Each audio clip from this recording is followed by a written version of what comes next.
kumtegemea Bwana. Tuko live?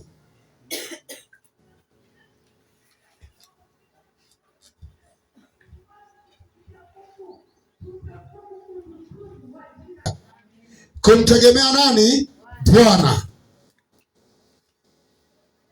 Nini maana ya kumtegemea Bwana? Kuna mtu anajua tufundishe? Nini maana ya kumtegemea Bwana? Naomba sasa masikio ni azime mimi. Nini maana, simu yako ikigoma tumia simu nyingine, maana kule mtandao unaonyesha huko vizuri. Nini maana ya kumtegemea Bwana? Kumtegemea Bwana ni ile hali ya kufa au ni ile hali ya kumfia Bwana. Hali ya kumfia Bwana. Haleluya. Somo linasema kumtegemea Bwana ni ile hali ya kumfia Bwana. Narudia tena.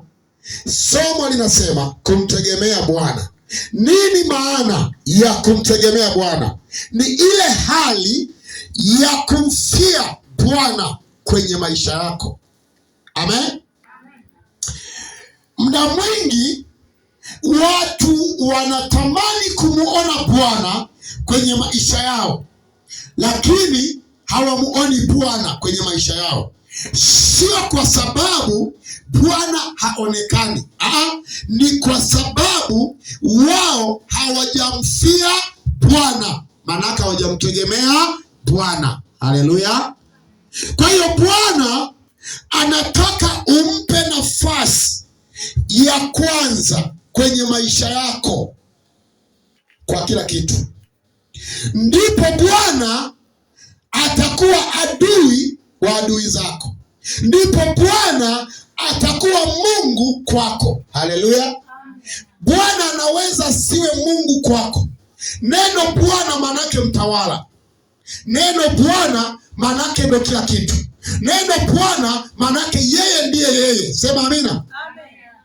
Sasa Bwana anaweza asiwe Bwana wa mabwana kwenye maisha yako ikiwa wewe unamtaja kwa jina la Bwana ila haujampa nafasi ya huo ubwana.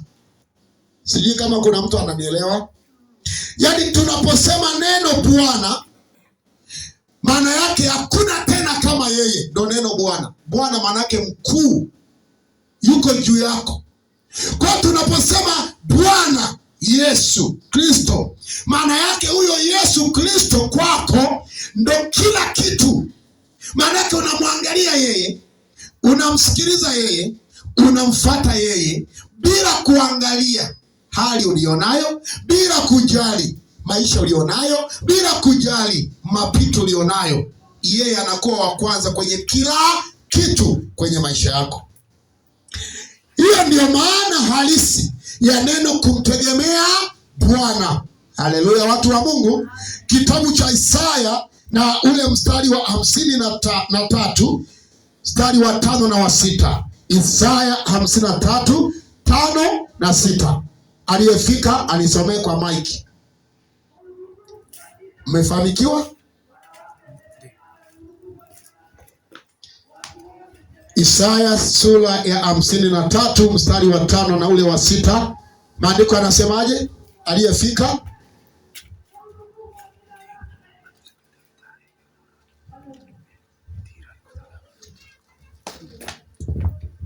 soma. Isaya 53 mstari wa 5, maandiko yanasema. Isaya 53 na ule mstari wa 5 unasema, bali alijeruhiwa kwa makosa yetu. Huyo Bwana Yesu alijeruhiwa kwa makosa yetu.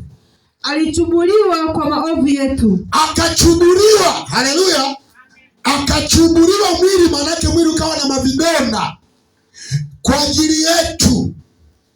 Adhabu ya amani yetu ilikuwa juu yake. Alichukua adhabu ya amani yetu ikawa juu yake. Sema amina. Amen. Yaani maana yake alichukua adhabu za amani yaani lolote ambalo lingeweza kukuondolea amani kwenye maisha yako, Bwana Yesu Kristo, kwa kuwa umeamua awe Bwana wako, yeye atachukua huzuni, atachukua kinachoondoa amani, alafu wewe amani yako inarejea. Sema amen. Amen.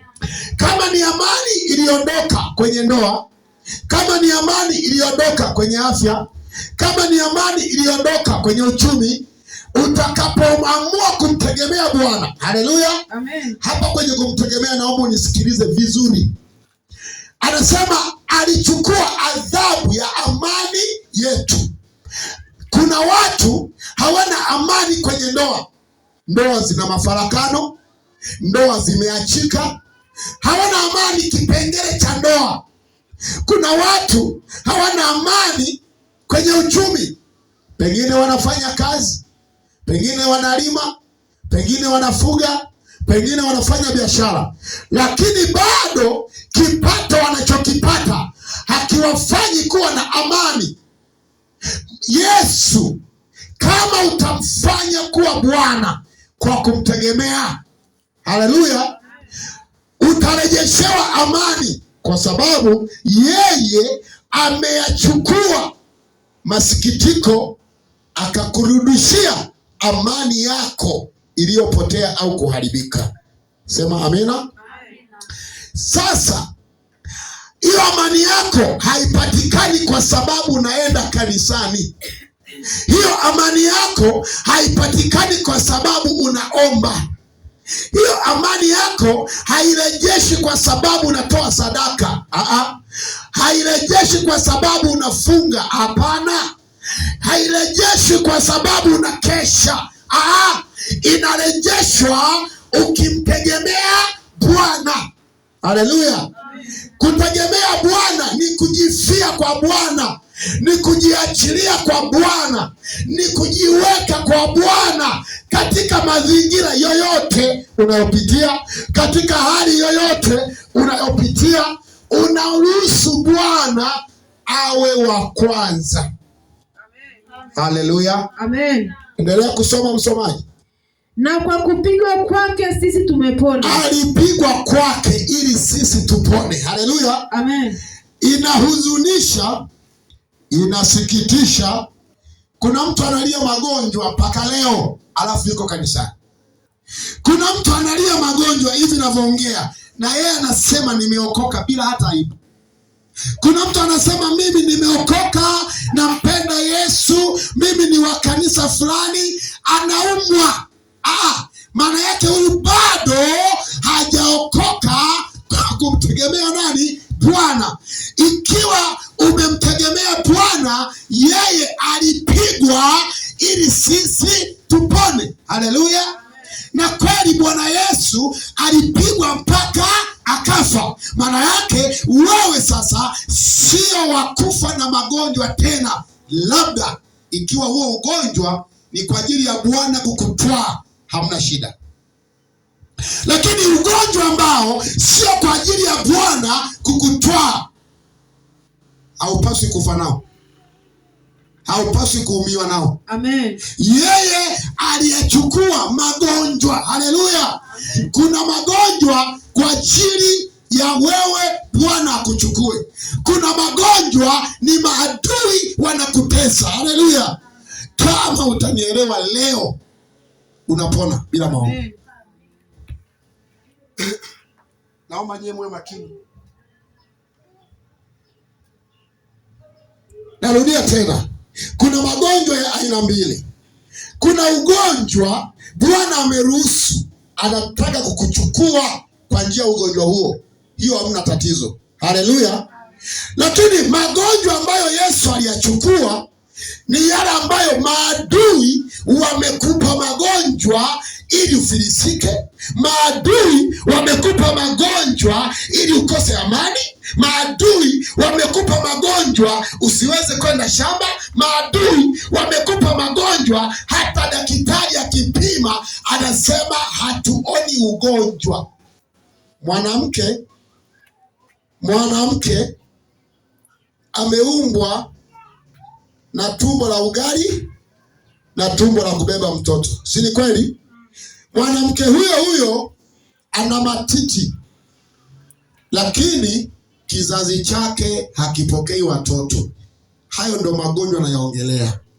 Haleluya! Bwana hawezi kukupa matiti ambayo hayana kazi ya kunyonyesha watoto.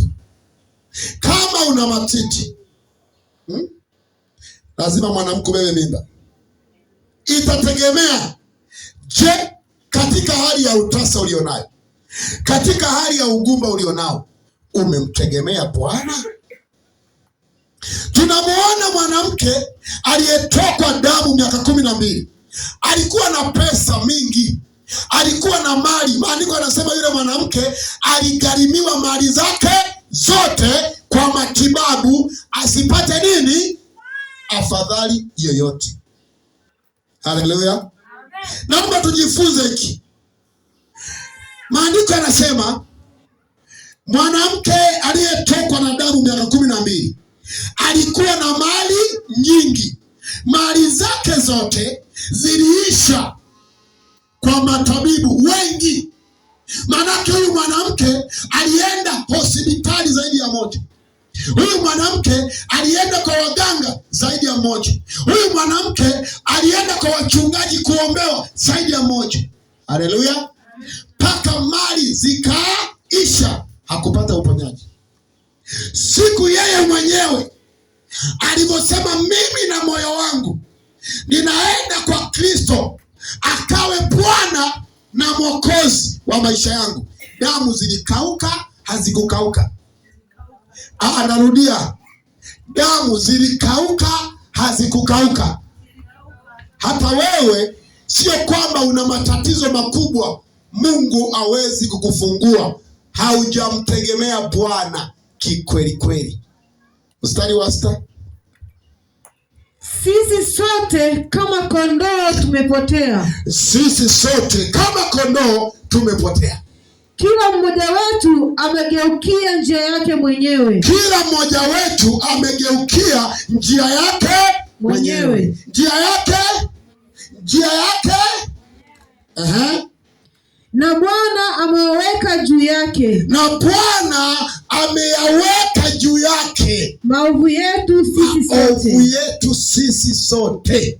Haleluya. Amen. Kwa Bwana hakuna cha kwamba nimeokoka ama sijaokoka. Wewe na hali yako yoyote ulionayo, ukisema leo ninaamua kuwa Bwana atakuwa mwokozi wa maisha yangu na kumtegemea yeye, Bwana anafanya jambo. Haleluya. Leo ndo tunapata watu wanaombewa kanisa hii, wanasali kanisa hii leo. Haleluya. Kwa nini leo mtu anaweza akaombewa kanisa lingine akasali kanisa lingine? Huyo bado hajaokoka, anatangatanga kutafuta msaada. Haleluya.